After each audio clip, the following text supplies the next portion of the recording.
बात करते हैं एक ऐसी पॉलिसी की जो सीधा गांव, किसान, डेयरी, मछली पालन, पीएसीएस, कोऑपरेटिव सोसाइटीज और रूरल इकोनॉमी से जुड़ी हुई है। सरकार ने नेशनल कोऑपरेटिव पॉलिसी 2025 को ग्राउंड पर उतारने की तैयारी तेज कर दी है। इसके लिए पहली नेशनल मॉनिटरिंग कमेटी की मीटिंग भी हो चुकी है। लेकिन सवाल ये है, क्या ये पॉलिसी वाकई गांव की तस्वीर बदल देगी? क्या कोऑपरेटिव मूवमेंट को एक नई जान मिलने वाली है, या फिर पहले की कई योजनाओं की तरह ये भी फाइल्स और प्रेजेंटेशंस तक सीमित रह जाएगी? आइए ये पूरी खबर समझते हैं। भारत में सहकारिता यानी कॉर्पोरेशन का मॉडल कोई नया नहीं है। अमूल से लेकर हजारों डेयरी कोऑपरेटिव्स तक, पीएसीएस से लेकर क्रेडिट सोसाइटीज तक गांव की इकोनॉमी में सहकारिता का योगदान कई दशकों से आ रहा है। ये समय के साथ कई कोऑपरेटिव संस्थाएं कमजोर पड़ती गईं, कई जगह ट्रांसपेरेंसी की कमी देखी गई, कई जगह डिजिटल सिस्टम्स का अभाव रहा, कई सोसाइटीज सिर्फ नाम की रह गई। अब सरकार इस पूरे सेक्टर को दोबारा रिवाइव करना चाहती है। इस उद्देश्य के साथ नेशनल कोऑपरेटिव पॉलिसी 2025 तैयार की गई है। इस पॉलिसी को इंप्लीमेंट करने के लिए पहली नेशनल लेवल मॉनिटरिंग कमेटी की मीटिंग हुई है, जिसमें राज्य, केंद्र प्रदर्शों, केंद्रीय मंत्रालय और नेशनल कोऑपरेटिव इंस्टीट्यूशंस के अधिकारी शामिल हुए। मीटिंग में सबसे बड़ा फोकस था पॉलिसी को कागज से निकाल कर ग्राउंड तक पहुंचाया जाए। अगर आप गौर करें तो भारत के करोड़ों किसान छोटे और सीमांत किसान हैं। इनके पास इतनी पूंजी नहीं है कि वे अकेले बड़े लेवल पर बिजनेस कर सके। यहीं पर कोऑपरेटिव मॉडल काम आता है। कई लोग मिलकर एक संस्था बनाते हैं। संस्था मिलकर बीज खरीदती है, फर्टिलाइजर्स लेती है, प्रोसेसिंग करती है, मार्केटिंग करती है और फायदा सभी मेंबर्स में बांट दिया जाता है, यानी 1 और 1 11 का मॉडल। इसी वजह से दुनिया के कई देशों में कोऑपरेटिव मूवमेंट को रूरल डेवलपमेंट की रीढ़ की हड्डी भी माना जाता है। अब बात करते हैं इस पॉलिसी के कोर रोड मैप की।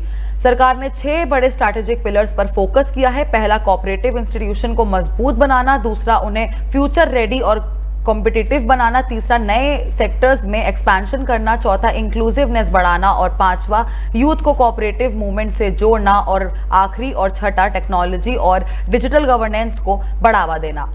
यानी कोऑपरेटिव सेक्टर को पुराने ढांचे से निकालकर मॉडर्न कॉर्पोरेट स्टाइल एफिशिएंसी देने की कोशिश की जा रही है। आज देश भर में पीएसीएस यानी प्राइमरी एग्रीकल्चर क्रेडिट सोसाइटीज का बड़ा नेटवर्क मौजूद है, लेकिन कई पीएसीएस सिर्फ लोन तक सीमित हैं। अब सरकार चाहती है कि पीएसीएस को मल्टीपर्पज सर्विस सेंटर बनाया जाए, यानी एक ही जगह पर लोन भी मिले, बीज भी मिले, खाद भी मिले, स्टोरेज फैसिलिटी भी मिले और मार्केट लिंकेज भी मिले। अगर ये मॉडल सफल होता है तो गांव के किसान को अलग अलग दफ्तर के चक्कर भी नहीं लगाने पड़ेंगे। मीटिंग में एक और बड़ा प्रपोजल सामने आया है। हर डिस्ट्रिक्ट में मॉडल कोऑपरेटिव विलेज डेवलप करने की बात भी की गई है।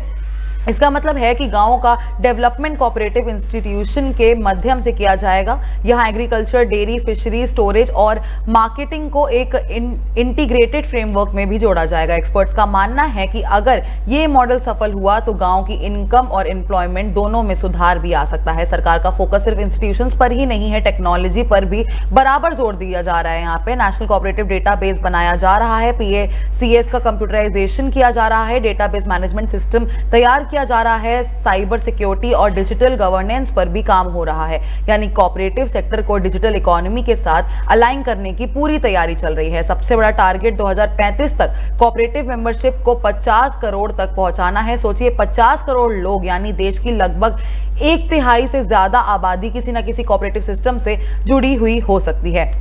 साथ ही नेशनल इकोनॉमी में कोऑपरेटिव सेक्टर के कंट्रीब्यूशन को 3 गुना करने का भी लक्ष्य रखा गया है। लेकिन यहाँ कुछ बड़े सवाल भी खड़े होते हैं। क्या राज्य और केंद्र के बीच समन्वय बन पाएगा, या क्या कोऑपरेटिव सोसाइटीज में ट्रांसपेरेंसी आएगी, या क्या पॉलिटिकल इंटरफेरेंस कम होगा, क्या ग्राउंड लेवल पर करप्शन और ब्यूरोक्रेसी को रोका जा सकेगा? क्योंकि पॉलिसी बनाना आसान होता है, लेकिन उसे गांव तक पहुंचाना सबसे बड़ी चुनौती होती है।